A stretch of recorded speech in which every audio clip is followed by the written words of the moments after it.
पाकिस्तान तहरीक इंसाफ की कानूनी मुश्किलात की बात करते हैं। साइफर केस, इसमें इम्कान है कि 12 दिसंबर को फर्द जुर्म आयद किया जाएगा साबिक चेयरमैन पीटीआई और शाह महमूद कुरैशी पर। इस पर बात करेंगे। पीटीआई के वकील नईम हैदर पंजोता हमें ज्वाइन कर चुके हैं। नईम साहब, साइफर केस की जब बात करें तो मुश्किलात रोज़ बरोज़ बढ़ती जा रही हैं।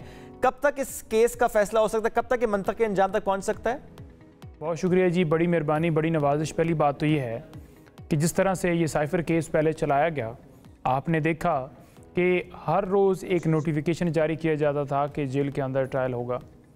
तमाम नोटिफिकेशंस को इस्लामाबाद हाई कोर्ट ने कलअदम करार देते हुए और तमाम प्रोसीडिंग को, क्योंकि वो सारी प्रोसीडिंग की गैर आइनी तरीके से चलाई गई थी, गैर कानूनी तरीके से, तो उनको ख़त्म करते हुए दोबारा घड़ी को 30 अगस्त के ऊपर रिवर्ट किया है। ये एक साइफर का केस भी बनाया गया और मैं ये देखता हूँ कि जिस तरह से ये केस चलाया जा रहा है, अदालत हुक्म करती है कि खान साहब को आम कोर्ट के अंदर पेश किया जाए, लेकिन वहाँ पर पेश नहीं किया जाता। डर सिर्फ ये था कि इमरान खान साहब की तस्वीर का, उनके वीडियो पैगाम का, और इसी वजह से उन्होंने, आपको पता है कि ओपन ट्रायल का कहा कि हम ओपन ट्रायल कर रहे हैं।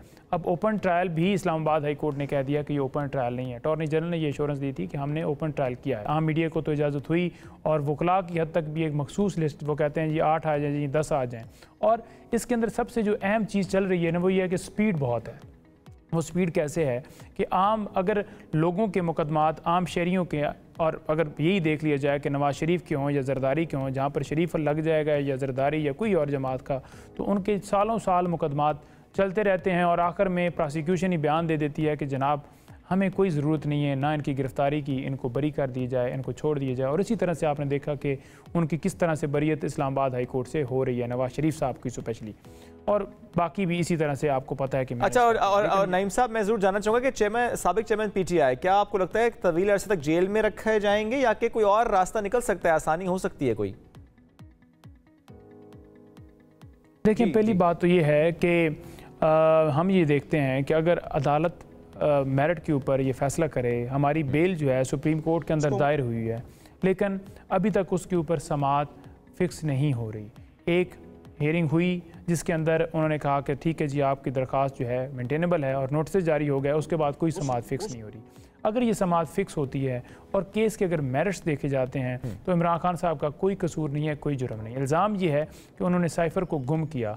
मुझे ये बताया जाए कि नेशनल सिक्योरिटी काउंसिल की 2 मीटिंग्स हुई, एक खान साहब ने हेड किया, उसके अंदर ये साइफर मौजूद था, और दूसरी मीटिंग उसके अंदर भी साइफर मौजूद था, क्योंकि उसके जो मिनट्स ऑफ मीटिंग थे उसके अंदर ये नहीं लिखा गया कि साइफर मौजूद नहीं है या गुम हो गया। 8 महीनों या 6 महीनों के बाद ये कहा जाए कि साइफर जो है वो गुम हो गया है, तो आप समझ जाएं कि इस ज़मीन के ये मामला ज़रा कोर्ट में है। लेकिन नईम साहब, एक और मामला, इंटर पार्टी इंतखाबात इतने मुतनाज़े क्यों हुए? चूँकि अकबर बाबर साहब ने चैलेंज किया, पिलडैट ने भी कहा कि इस पर एतराज़ है।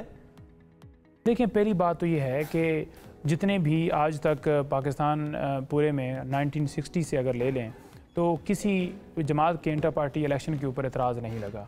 ये एतराज़ क्यों लगा? क्योंकि इमरान खान का नाम जुड़ा था, पीटीआई का नाम जुड़ा था, और हमने शफाफ बिल्कुल इलेक्शन करवाए। इससे पहले भी जो 2022 के अंदर इंतखाबात करवाए थे वो भी बिल्कुल मेरिट के ऊपर करवाए गए थे और बिल्कुल साफ शफाफ करवाए गए थे।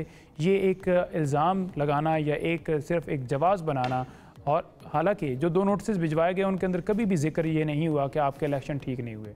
अभी भी पहले बाकायदा तौर पर शेड्यूल जारी किया गया, बताया गया कि 2 तारीख को पेशावर में उस जगह के ऊपर हम जाकर ये इलेक्शन करने जा रहे हैं, लेकिन उसके बावजूद आप देखते हैं कि एक प्रोपेगेंडा किया गया कि बताया नहीं गया जी, शेड्यूल नहीं किया जाए। अकबर बाबर साहब कैसे जाकर दरख्वास्त दे देते हैं? यहाँ इलेक्ट्रॉनिक मीडिया के ऊपर आपने हर जगह के ऊपर देखा कि पाकिस्तान तहरीक इंसाफ ने लेटर लिख दिया है, और जो इलेक्शन कमीशन है उसने जो है वो बाकायदा तौर पर जो IG KPK हैं और चीफ सेक्रेटरी हैं उनको डायरेक्शंस दिया कि सिक्योरिटी फराहम कीजिए। तो फिर ये सारी चीज़ें कहाँ हो रही थी? खिला में हो रही थी, आप सबके सामने है। बहुत बहुत शुक्रिया पंजोता साहब, साथ मौजूद थे।